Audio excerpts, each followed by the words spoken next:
here at Harp House, Sweden. Today we're going to learn how to change a harp string. It's not rocket science, it's very easy, but some people make it harder than it is, I think. We'll do another video on the numbering of strings, how you identify which string has which name and number.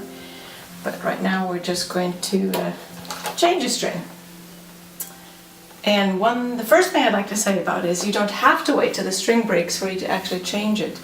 This string I can see is fraying, so I'm not going to let it pop in the middle of a concert. I'm going to change it ahead of time. And that's a wise idea. Or oftentimes strings are very dead or false sounding, and that means it's really time to change it. So I'm going to change this 4th octave B. And this is a Salvi lever harp. It's called a Prima 34 model.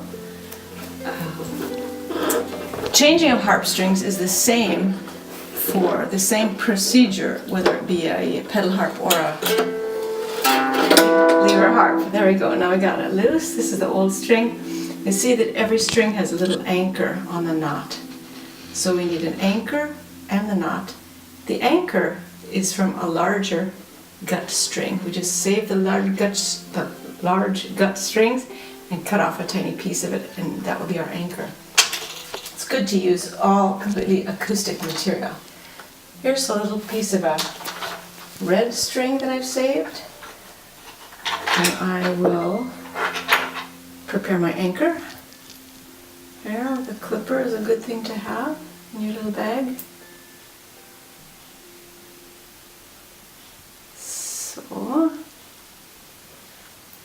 Oh, that was a hard one. And the clipper's bad.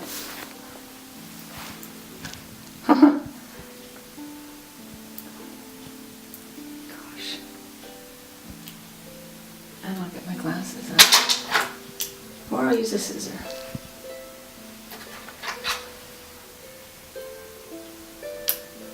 There we go.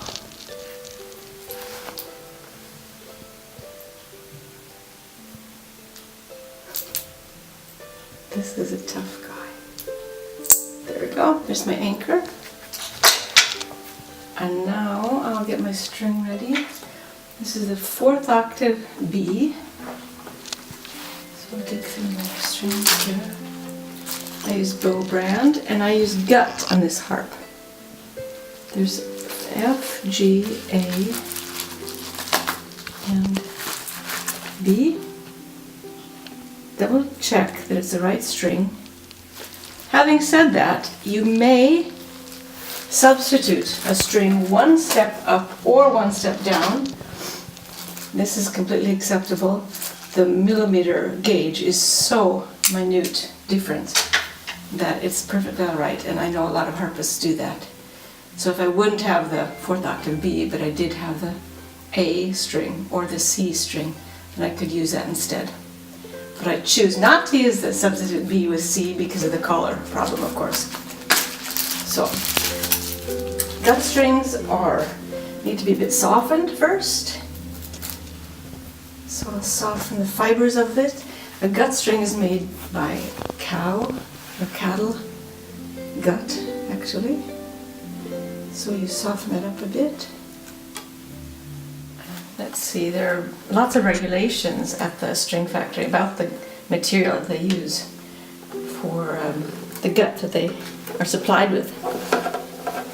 And a lot of people think that gut strings break more than nylon strings, but we'll take that up in another video. Gut does give the best sound. Trying to soften it up, you see I just inserted it through the sound hole.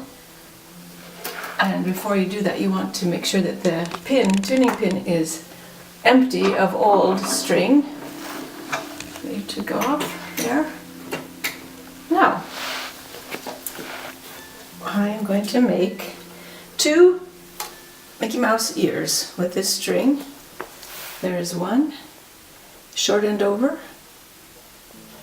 And I'm going to make another ear. Now you see the fibers in the string are starting to bend, and you want to be careful with them. They can be a bit brittle. Now I have one loop behind. Now I have 2 Mickey Mouse ears. One in front, one behind. and the first loop I'm going to bring through the second loop. So, like so. There's where our knot's going to be, and that's where we're going to put the anchor. Just to keep the string, and I'm putting through both of the little loops here. Hang on tight to the anchor and pull. So this is what your string will look like. Hang on tight with one hand and pull the string up the other. This is when it's really good to have small hands.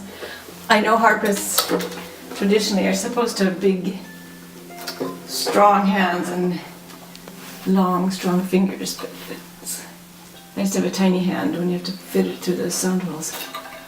Through the tuning pin, pulling all the time up. Make sure it's right through the levers and then right on this little pin where it should be. I'm pulling it all the time. And then I'm pushing the tuning key away from me. You see the string is following that way. I'll follow it around in my hand. This is a little trick I learned from Carl Swanson in Boston, Massachusetts.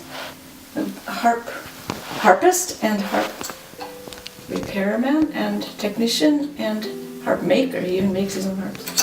He says, instead of leaving that string out on the outside, to tuck it in. And he calls this a safety loop.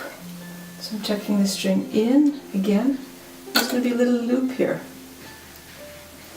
I could call this the Carl Swanson loop, couldn't I?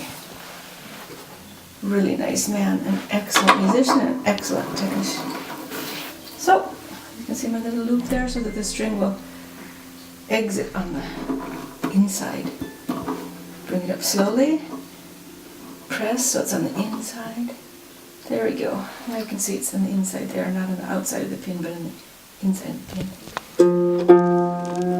With strings, they take a really lot of abuse, so I'm going to pull it every which way in order to stretch it out faster. Sometimes you're in a concert or rehearsal and the string goes and you have to put it on immediately and play it immediately.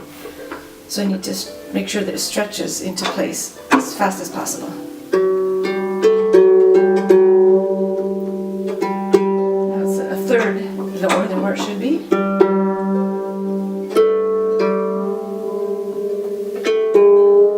It's about a second under, and so forth.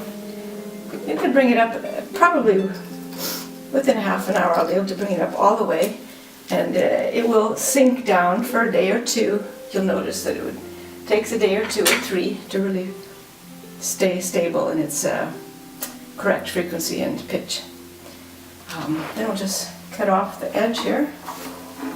I'll use a clipper for this, that would be better, because we want to be careful not to damage the harp. And then we're set to go.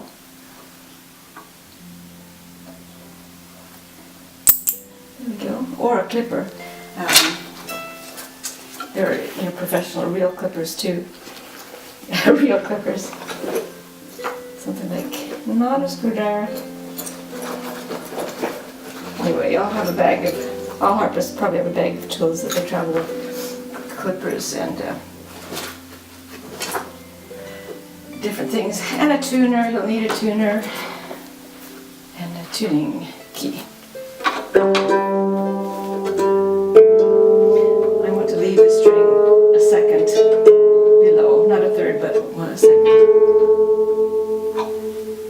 That's that.